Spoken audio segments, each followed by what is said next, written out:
Bien, el pensamiento de la gente es que la política no tiene el mismo paso de sus problemas. La gente en la calle no está hablando de primarias, no está hablando de quién es el mejor candidato, de en qué partido milita. La gente está en su día a día en poder resolver la alimentación, en poder resolver el tema de los servicios públicos y por supuesto todo lo que significa el hacer vida en este país.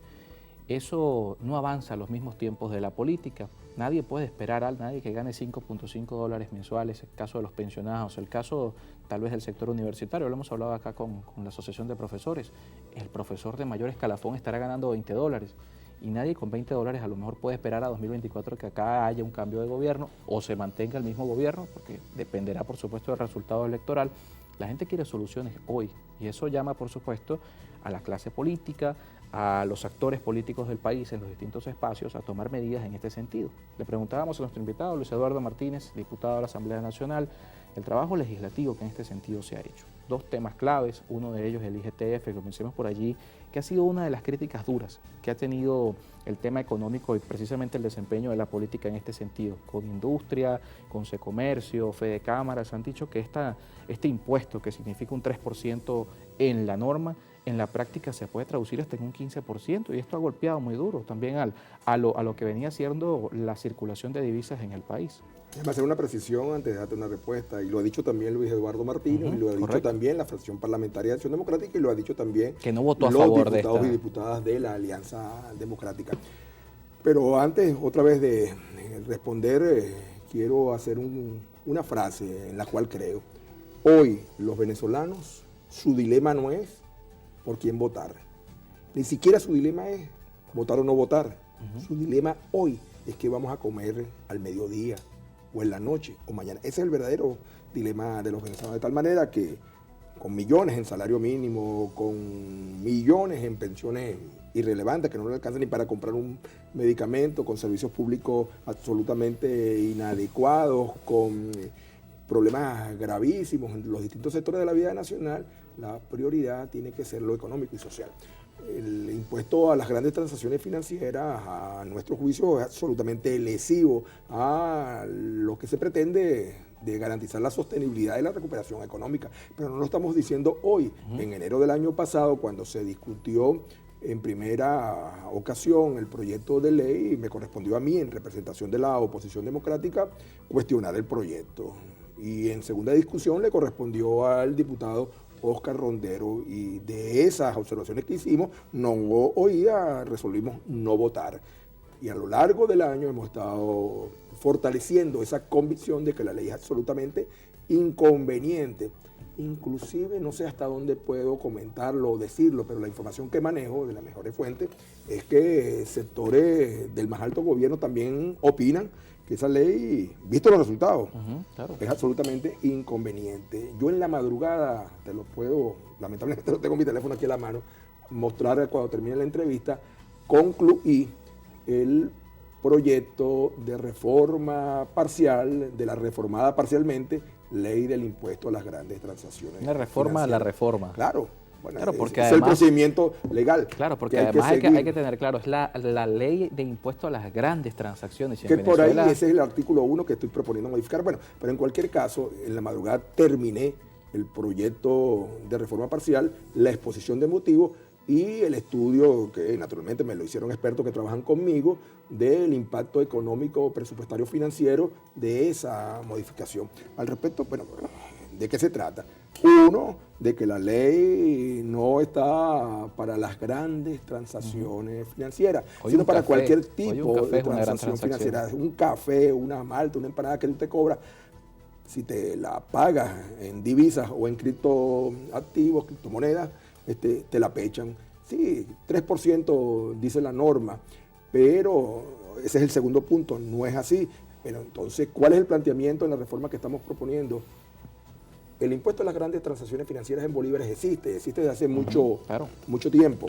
Entonces, pero de hecho, por eso es una reforma. Lo que hace es incluirse las transacciones en divisas y en criptomonedas. Entonces, el primer planteamiento que hacemos, la primera modificación que solicitamos es que se defina, y nosotros tenemos una propuesta, que es una gran transacción financiera. Comprarse un café, comprarse una empanada, comprarse una malta, comprarse un paquete de harina pan no es una gran transacción financiera. Entonces, lo primero que se aplique a grandes transacciones financieras, que en el caso nuestro estamos proponiendo que sean aquellas que excedan el $1.000.000 equivalente en bolívares o en petro o en cripto. Lo segundo que proponemos es que se aplique a todas aquellas empresas que tienen un régimen especial de tributación con el CENIA y no con cualquier persona jurídica, claro, o contribuyentes natural. especiales. Lo tercero, que la alícuota del pago del impuesto para las grandes transacciones financieras sea el mismo que se cobra para los bolívares, y sobre todo porque si hay algo que el gobierno, mira, el gobierno debería hacer una estatua, no sé si a Washington, a Jefferson o a Lincoln, el que está en el billete de $100 es Benjamin Franklin, debería hacer una estatua con todos esos próceres de la independencia americana y decirle gracias a ustedes fue posible derrotar la hiperinflación, porque fue la dolarización de facto de la economía, de los precios, no de los sueldos, los que hizo posible, entre otras cosas, derrotar la hiperinflación que en Venezuela nos afectó tanto. Entonces, la medida que se tomó para potenciar el uso del bolívar, lo que ha provocado tratando de disminuir esa dolarización, entendemos, ¿no? Sí, era uno de los objetivos no escritos, disminuir la dolarización o el uso de divisas extranjeras, pero entonces eso, por el contrario, no redujo el uso de la moneda extranjera, sino que nos afectó desde el punto de vista inflacionario. Y eso es parte de lo que sucedió en el segundo semestre. Tú señalaste, lo dice la ley, que es 3%. No, pero no es 3%. Todos los estudios que tenemos muestran que el impuesto ha impactado negativamente en la inflación, en pagos que se hacen con divisas extranjeras o inscritos entre 15 y 18%. Déjame decirlo de manera sencilla para que todos lo entendamos.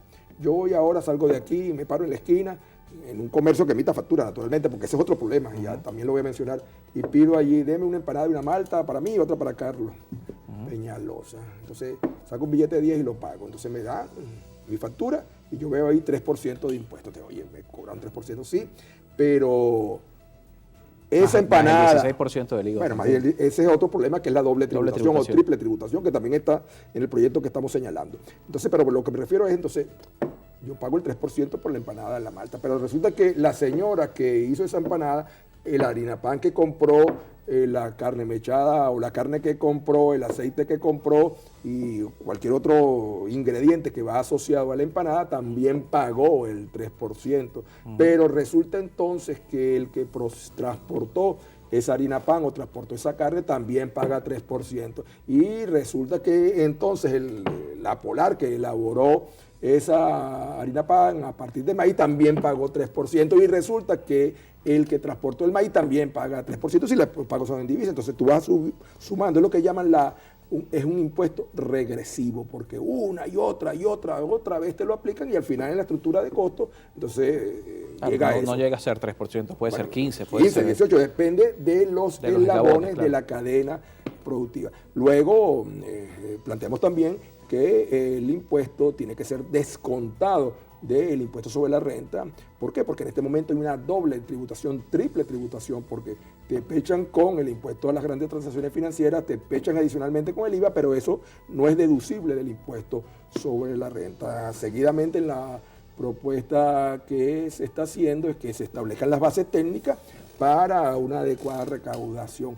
El impuesto a las grandes transacciones financieras apenas significa el 3.17% de los ingresos nacionales para el 2023. Porque en la práctica es de fácil evasión, claro, y de difícil recaudación, pero igual te lo cobran. Entonces, otra vez voy al ejemplo, yo pago con divisa, me cobran el 3%, pero después, si no me emiten la factura, entonces no lo encaja el fisco. Claro, ese 3% no va al Estado realmente. No va, buena parte no va al Estado. Es así que la cifra es absolutamente irrelevante. Entonces, nosotros estamos listos. Falta aún una discusión en la fracción parlamentaria de Acción Democrática.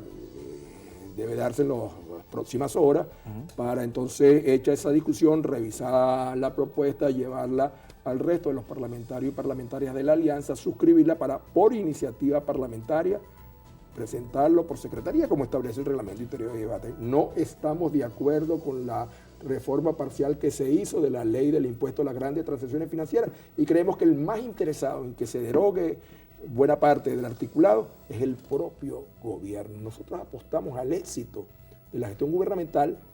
¿Por qué?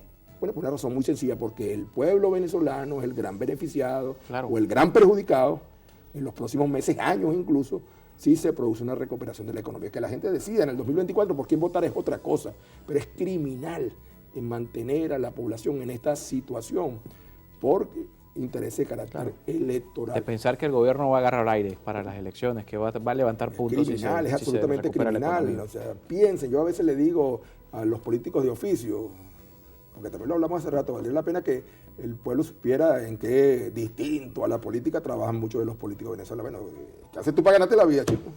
Si lo único que haces es político de profesión.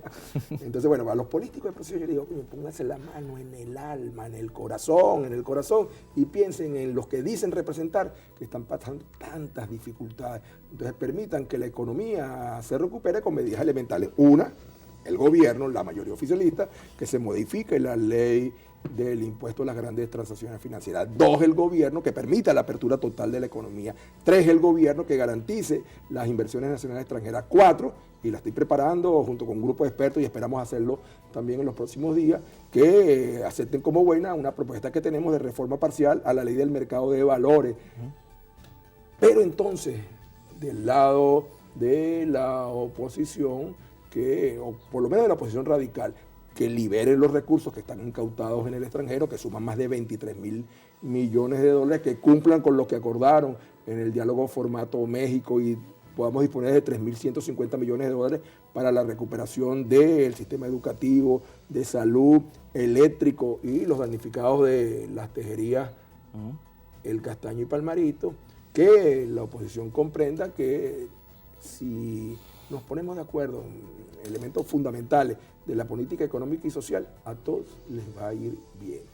Es, reitero, absolutamente inaceptable plantear que hay que esperar el cambio político, que sería eventualmente en enero del 2025, es decir, estamos a meses, años de distancia, para que en Venezuela empiecen a mejorar las cosas. Claro, que el ciudadano, como mencionamos, no puede esperar esos tiempos. Muchísimas gracias, diputado, por acompañarnos esta tarde. Luis Eduardo Martínez con nosotros hoy en estudio, diputado de la Asamblea Nacional del Partido de Acción Democrática. Hacemos una pausa y al regreso Jesús Armas estará con nosotros vía Zoom. Vamos a hablar de servicios públicos, lo que está ocurriendo en esta materia no solamente en Caracas, sino también en el interior del país.